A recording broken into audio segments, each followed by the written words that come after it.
ಐತಿಹಾಸಿಕ ಗಾಜಿನ ಮನೆ ಮತ್ತು ವಿಶ್ವಪ್ರಸಿದ್ಧ ಲಾಲ್ಬಾಗ್ನಲ್ಲಿ ಜನವರಿ 14ರಿಂದ 26ರವರೆಗೆ 13 ದಿವಸಗಳ ಕಾಲ ಜರುಗಿದಂಥ ತೇಜಸ್ವಿ ವಿಸ್ಮಯ ಈ ಕನ್ನಡ ನಾಡಿನ ಹೆಸರಾಂತ ಲೇಖಕರು ಮತ್ತು ಚಿಂತಕರಾದಂಥ KP ಪೂರ್ಣಚಂದ್ರ ತೇಜಸ್ವಿ ಅವರ ಬದುಕು ಮತ್ತು ಬರಹ ವಿಷಯಾಧಾರಿತವಾದಂಥ ಫಲಪುಷ್ಪ ಪ್ರದರ್ಶನ ಭಾಳ ಯಶಸ್ವಿಯಾಗಿ ಇಂದು ಜನವರಿ 26ರಂದು ತೆರೆಯನ್ನು ಕಂಡಿದೆ. ಈ ಒಂದು ಪ್ರದರ್ಶನದುದ್ದಕ್ಕೂ ಕೂಡ ಬಹಳಷ್ಟು ಸಂಖ್ಯೆಯಲ್ಲಿ ಪ್ರೇಕ್ಷಕರು, ವಿದ್ಯಾರ್ಥಿಗಳು ಮತ್ತು ಆಸಕ್ತರು ಪ್ರದರ್ಶನವನ್ನು ನೋಡಿ ಕಣ್ತುಂಬಿಕೊಂಡಿದ್ದಾರೆ, ಭಾಳ ಆನಂದವನ್ನು ಪಟ್ಟಿದ್ದಾರೆ. ಇಡೀ ಪ್ರದರ್ಶನದಲ್ಲಿ ತೇಜಸ್ವಿಯ ಒಂದು ಬದುಕು ಬರಹದ ಜೊತೆಗೆ ಅವರ ಎಲ್ಲ ಒಂದು ಸೃಜನಶೀಲ ಚಟುವಟಿಕೆಗಳನ್ನು ಮತ್ತು ಅವರ ಇಡೀ ಸಾಹಿತ್ಯ ಲೋಕದ ಅನಾವರಣವನ್ನು ಮಾಡಲಾಗಿದೆ. ಇದಿಷ್ಟೇ ಅಲ್ಲದೆ ಸುಮಾರು 35 ಲಕ್ಷಕ್ಕೂ ಹೆಚ್ಚು ವೈವಿಧ್ಯಮಯವಾದಂಥ ಹೂಗಳನ್ನು ಇಡೀ ಲಾಲ್ಬಾಗ್ ಸಸ್ಯ ತೋಟದಲ್ಲಿ ಒಂದು ಕಂಗೊಳಿಸುವ ರೀತಿಯಲ್ಲಿ ಪ್ರದರ್ಶನವನ್ನು ಪ್ರದರ್ಶಿಸಲಾಗಿದೆ.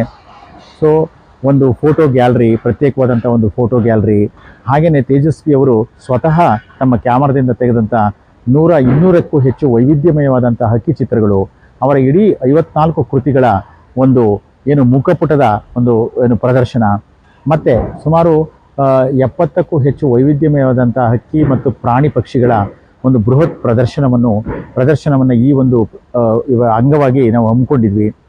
ಮತ್ತು ಅದರ ಜೊತೆಗೆ ಒಂದು 2ನೇ ರಾಷ್ಟ್ರೀಯ ಮರಗೆತ್ತಿನ ಶಿಬಿರವೂ ಕೂಡ ಈ ಒಂದು ಪ್ರದರ್ಶನದ ಭಾಗ ಆಗಿತ್ತು. ನಮಗೆ ಬನ್ನೇರುಘಟ್ಟ ಝೂ ಇದು ವತಿಯಿಂದನೂ ಕೂಡ ಒಂದು ಸುಂದರವಾದಂಥ ಒಂದು ಪ್ರಾತ್ಯಕ್ಷತೆ ಇತ್ತು.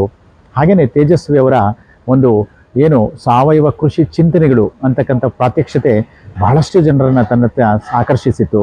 ಮತ್ತು ನೈಸರ್ಗಿಕ ನಾರು ಬೇರುಗಳ ಪ್ರದರ್ಶನ ಕೂಡ ಈ ಪ್ರದರ್ಶನದ ಭಾಗ ಆಗಿತ್ತು. ಮತ್ತು ವಿಶೇಷವಾಗಿ ತೇಜಸ್ವಿಯವರ ಇಡೀ ಸಾಹಿತ್ಯ ಅಂದರೆ ಪುಸ್ತಕಗಳ ಪ್ರದರ್ಶನ ಮತ್ತು ಮಾರಾಟ, ನಿಜಕ್ಕೂ ಕೂಡ ಈ ಒಂದು ಪ್ರದರ್ಶನದಲ್ಲಿ ತೇಜಸ್ವಿ ಪುಸ್ತಕಗಳ ಮಾರಾಟ ದಾಖಲೆಯನ್ನು ಬರೆದಿದೆ. 16,000ಕ್ಕೂ ಹೆಚ್ಚು ತೇಜಸ್ವಿಯವರ ಪುಸ್ತಕಗಳ ಮಾರಾಟ ಆಗಿದೆ. ಕರವಾಲೋ ಕಾದಂಬರಿಯೊಂದೇ 3,800ಕ್ಕೂ ಹೆಚ್ಚು ಪ್ರತಿಗಳು ಈ ಪ್ರದರ್ಶನದಲ್ಲಿ ಮಾರಾಟ ಆಗಿರ್ತಕ್ಕಂಥದ್ದು ಒಂದು ದಾಖಲೆ ಅಂತ ಹೇಳ್ಬೋದು.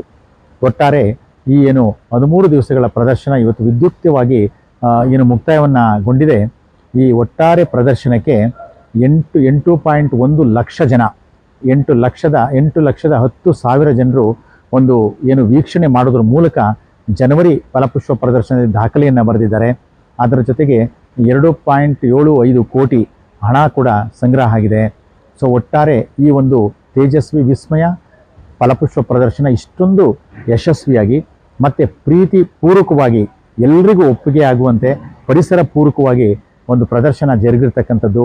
ಇದೆಲ್ಲವನ್ನು ಆಯೋಜನೆ ಮಾಡಲಿಕ್ಕೆ ಮತ್ತು ಯಶಸ್ವಿಗೊಳಿಸಲಿಕ್ಕೆ ಸಹಕಾರ ನೀಡಿದಂಥ ಎಲ್ಲ ಆತ್ಮೀಯ ಮಾಧ್ಯಮ ಮಿತ್ರರಿಗೂ ಮತ್ತು ತೋಟಗಾರಿಕೆ ಇಲಾಖೆಯ ಸಮಸ್ತ ಅಧಿಕಾರಿ ಸಿಬ್ಬಂದಿಗಳಿಗೂ ಮತ್ತು ಬೇರೆ ಬೇರೆ ಈ ಒಂದು ಪ್ರದರ್ಶನಕ್ಕೆ ಸಹಕಾರ ನೀಡಿದಂಥ ಸಂಘ ಸಂಸ್ಥೆಗಳಿರ್ಬೋದು, ಬೇರೆ ಬೇರೆ ವಾಲಂಟ್ರಿ ಆರ್ಗನೈಜೇಷನ್ಸ್ ಇರ್ಬೋದು, ಸರ್ವರಿಗೂ ಕೂಡ ಒಂದು ತೋಟಗಾರಿಕೆ ಇಲಾಖೆಯ ವತಿಯಿಂದ ಅನಂತ ಧನ್ಯವಾದಗಳನ್ನು ತಿಳಿಸಿ ಈ ಒಂದು ಪ್ರದರ್ಶನಕ್ಕೆ ಇಂದು ತೆರೆ ಆಗ್ತಾ ಇದೆ. ಎಲ್ಲರಿಗೂ ಕೂಡ ಮಗದೊಮ್ಮೆ ಧನ್ಯವಾದಗಳನ್ನು ತಿಳಿಸಿ ಇಲ್ಲಿಗೆ ನಾವು ಈ ಒಂದು ಪ್ರದರ್ಶನವನ್ನು ಮುಗಿಸೋಣ. ಮತ್ತೆ ಮುಂದಿನ ಪ್ರದರ್ಶನದವರೆಗೂ ಕೂಡ ಕಾತರದಿಂದ ಕಾಯೋಣ ಅಂತ ಹೇಳ್ತಾ ಎಲ್ಲರಿಗೂ ಕೂಡ ಮತ್ತೊಮ್ಮೆ ನಮಸ್ಕಾರಗಳನ್ನು ತಿಳಿಸ್ತೇನೆ. ಜೈ ಹಿಂದ್.